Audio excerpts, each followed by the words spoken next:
Hey guys, what's going on? It's Elias Andronopoulos here for the Maiden Voyage children's book, and I wanted to give you a little longer video today. Today, I'm going to keep going, and I am not going to turn the camera off when I hit a sticking point. It's going to be a little bit of a longer vlog today, maybe I'm going to try to make it 8 to 10 minutes.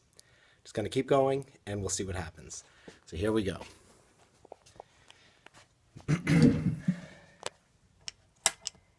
I realized one thing that I had been doing was kind of turning the camera off when things got testy.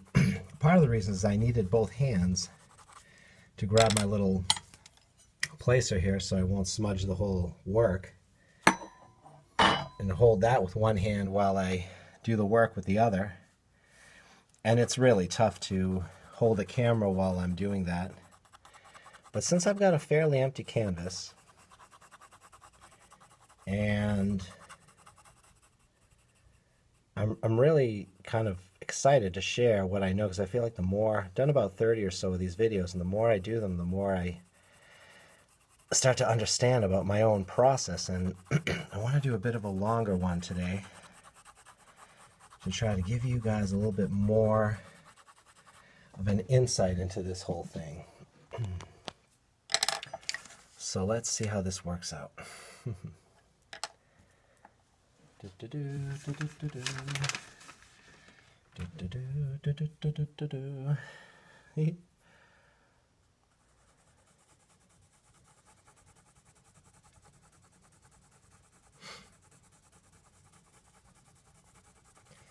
very funny. On the car ride over, I was thinking about Bob Dylan. He said, "You're nobody if you haven't been booed." And he brings up all these brilliant people: Stravinsky, Miles Davis, Hank Williams. He says they were all booed. You're nobody if you haven't been booed. I suppose it's true. In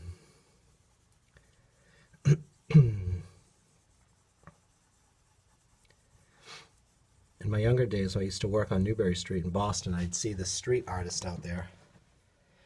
And he'd be painting in the hot sun. Painting, images mostly of like wine and socialite type people, having a night out. They weren't what you would call deep paintings, at least the stuff that I saw him do on the street there. Wasn't very deep, let's say, but man, this guy had the guts to really go out there and put himself on the most expensive street in town and make some art. He probably got a few buyers off that too. I hope he did anyway. God bless him. I mean, he was a good artist. Blonde guy with a ponytail.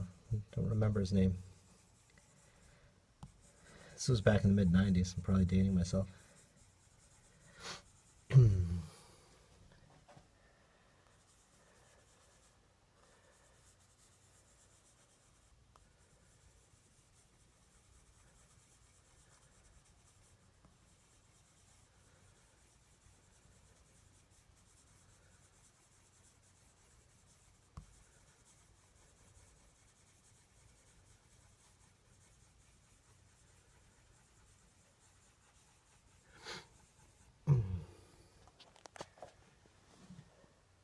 What's so cool is that I usually have a general idea, but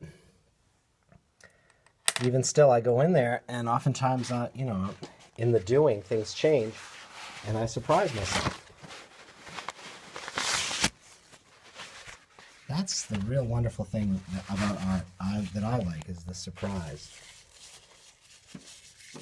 And this whole thing where, you can plan it all out in your mind. You can plan until you're sick in the face, but then when you start doing it, it becomes this whole other thing.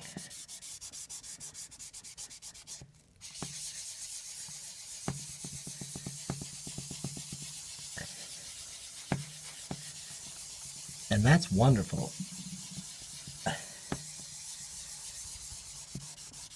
That's where you get the kind of happy accidents and the whimsy that happens, you know, the sort of, that's the joy of discovery, I guess, you know.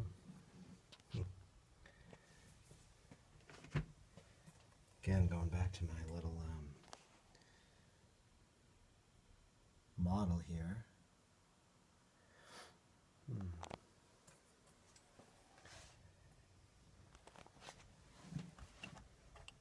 That is what I really find fascinating about art. You know, you can go in there and start to create things. You can change things. If you don't like it, it's sort of like you have this own world you can create. I mean, literally, I've created my own world. These characters, these kind of situations. You know, borrowed characters too from my culture, the culture of the ancients. It's our culture, really. It is Western culture.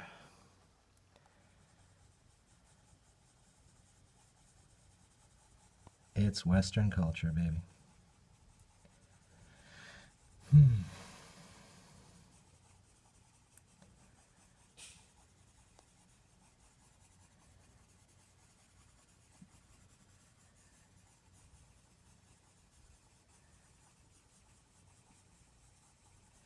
So much of it informs our daily life still.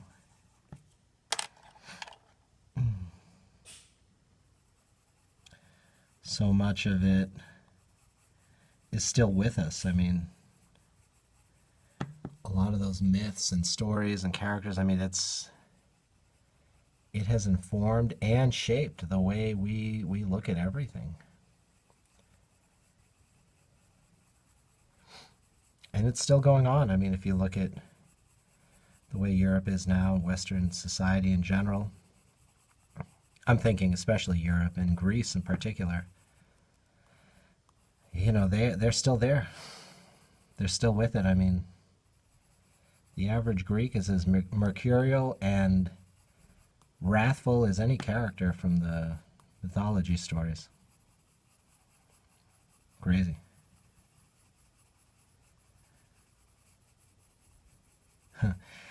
There's so much high and low. I mean, there also is, they can be as kind and loving and genuine, and you sort of get the whole gamut of the human spectrum in sort of high relief with the ancient Greeks and the modern Greeks too.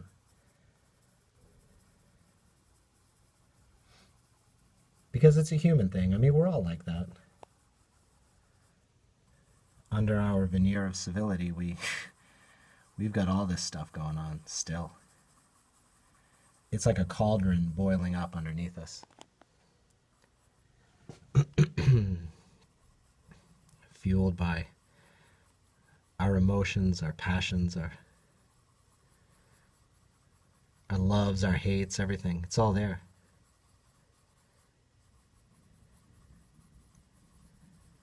I suppose the path towards self-understanding is understanding that, getting a grasp on that part of ourselves.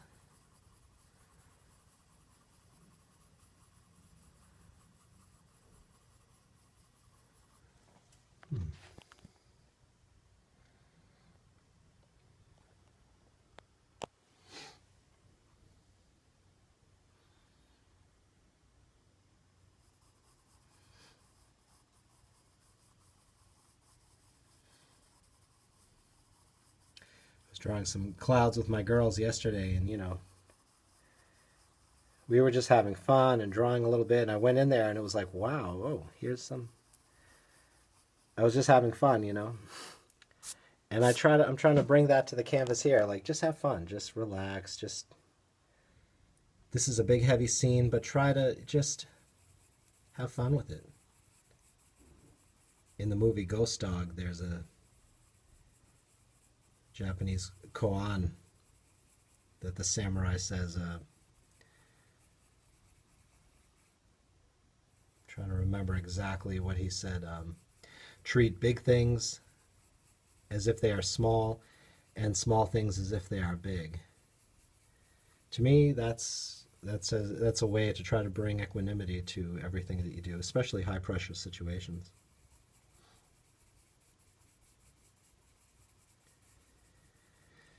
All right. Well, this is Eli from the Maiden Voyage signing off. See you later.